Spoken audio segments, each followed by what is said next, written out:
திருப்பதி நாட்டினிலே தேடி வந்த காளையடா, வைகை நதி நீரினிலே நீந்தி வந்த காளையடா, மீனாட்சி கருணையிலே வீறு கொண்ட காளையடா,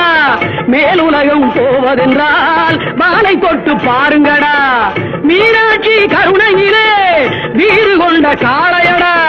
மேலுலகம் போவதென்றால் வானை தொட்டு பாருங்கடா, சொக்கருக்கு அங்கையர் கண்ணி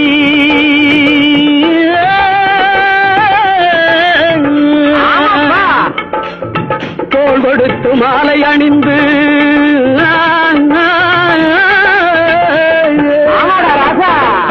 சொக்கருக்கு அங்கையர் கண்ணி தோள் கொடுத்து மாலை அணிந்து மதுரையிலே ஊர்வலம் போக வாங்கி வந்த காளையடா, மதுரையிலே ஊர்வலம் போக வாங்கி வந்த காளையடா, வாழ புடிச்சா 1000 கொடுப்போம்.